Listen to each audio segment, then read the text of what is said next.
लेकिन क्यों जहां जब भाजपा सरकार जब से आई है सिर्फ बल्फबाजी, लोगों के साथ छल करना, आम जनता जिए या मरे।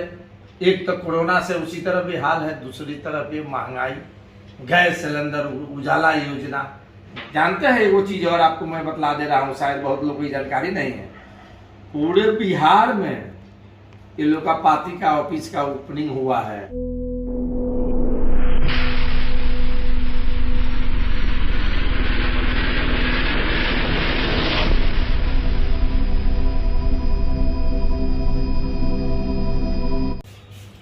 नमस्कार, स्वागत है आप सभी का इंडो नेपाल लाइव में। मैं हूं जयप्रकाश तिवारी।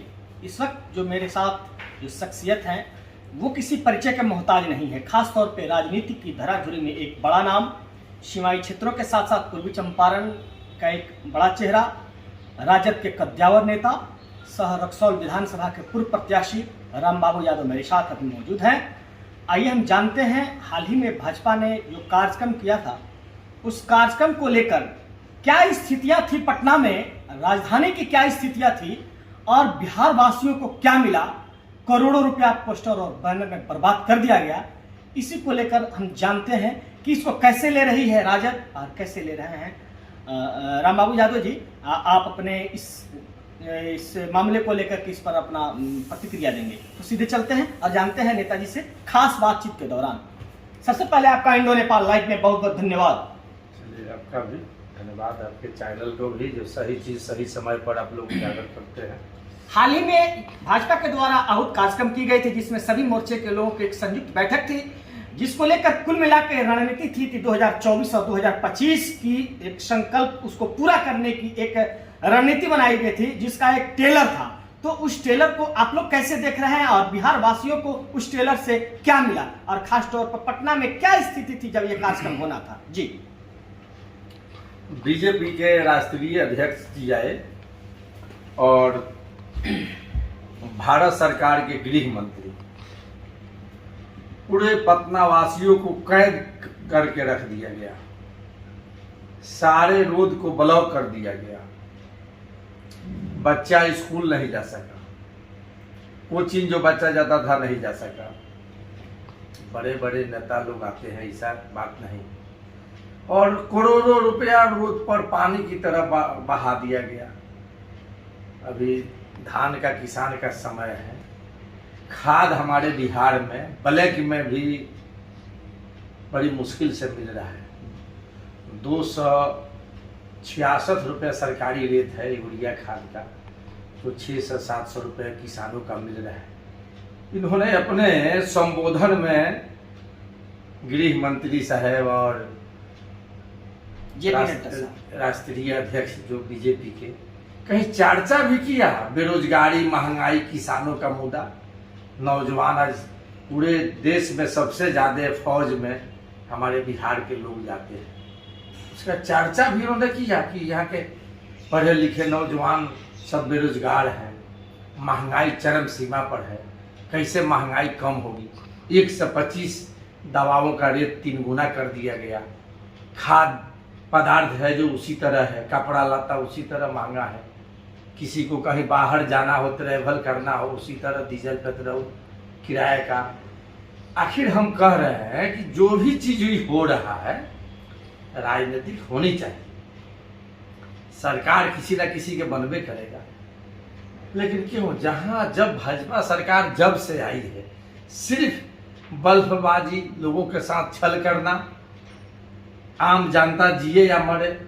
एक तो कोरोना से उसी तरह भी हाल है, दूसरी तरफ ये महंगाई, गैस सिलेंडर, उजाला योजना, गरीबों को आँख को धुआं से बोलकर रोशनी खराब हो जाता था, आज फिर सारा चीज वही चला गया। सिलेंडर लोग बेच दिया कबाड़ में, और फिर मतलब कि मिट्टी के चूल्हा पर लकड़ी और गोईठा पत्ता बीन के लोग, आम लोग अब उसी से खाना अपना बना रहा है।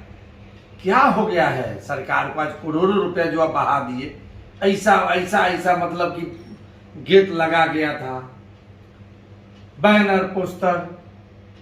अरे भाई, बहुत से प्रदेश में राष्ट्रीय अध्यक्ष लोग आते जाते हैं सब पार्टी के, लेकिन करोड़ों रुपया आप सड़कों पर बहा दीजिए। एम्बुलेंस को, गाड़ी को रोक दिया गया, बड़े बड़े इलेक्ट्रॉनिक्स मीडिया ये सब नहीं दिखाया।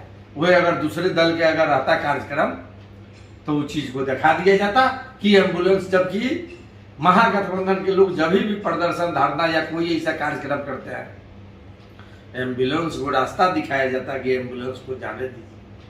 वह चीज मीडिया नहीं दिखाता है और इसमें एम्बुलेंस को रोक दिया गया। कहीं किसी चैनल पर आया है? जेपी नड्डा साहब जिस जो महाविद्यालय से यहाँ से जो पढ़ लिखे वो डिग्री लिए हैं, उस महाविद्यालय में गए तो क्या दिए?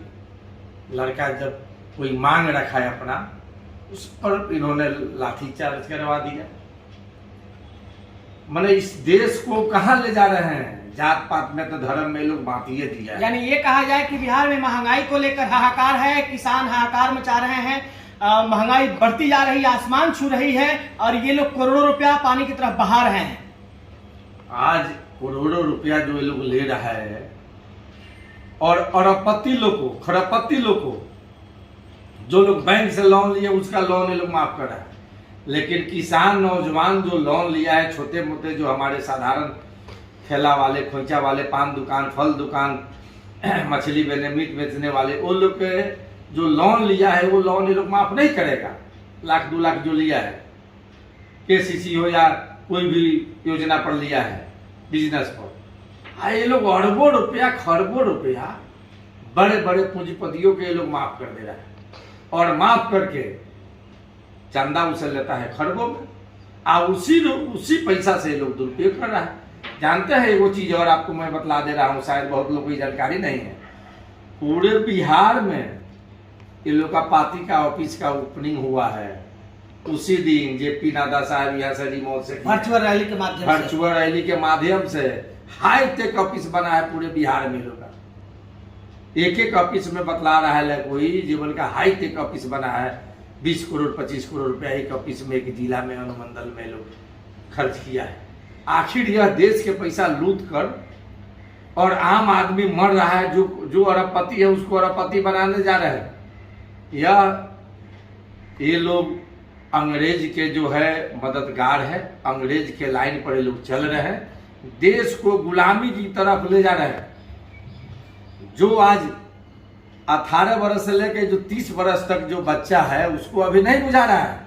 अरे अपने बुजुर्गों से पूछिए, अपने माता पिता, दादा परदादा से पूछिए, सीखिए कि क्या था इस राज्य में। लालू यादव के आने के बाद में क्या क्या चीज डेवलप हुआ, ये चीज लोग नयका लोग तो भूल गया है, बुझ नहीं पा रहा है। चलिए, ये थे मेरे साथ राजद के वरिष्ठ कद्दावर नेता रामबाबू यादव। सीधे इनका कहना था कि भले ही राष्ट्रीय अध्यक्ष किसी भी दल के आए, उनका सम्मान होना चाहिए प्रोटोकॉलिक सिस्टम से, लेकिन इसका मतलब ये नहीं है कि एक राष्ट्रीय अध्यक्ष और एक कार्यक्रम पर करोड़ों रुपया पानी की तरफ बहा दिया जाए। उस परिस्थिति में, जिस परिस्थिति में बिहार की तमाम जनता परेशान है, आसमान महंगाई छू रही है और किसान हैरान है, और किसान को एक अदद यूरिया का बोरा नहीं मिल रहा है, एक छटाक यूरिया का बोरा नहीं मिल रहा है, और इस परिस्थिति में भाजपा द्वारा इसको पानी की तरफ करोड़ों रुपया बहाया जाना, ये कहीं ना कहीं ये एक दूसरी राजनीति की संकेत है। तो इसी के साथ इस खास मुलाकात को समाप्त करते हैं। Jayprakash Tiwari, Indo Nepal live, Patna.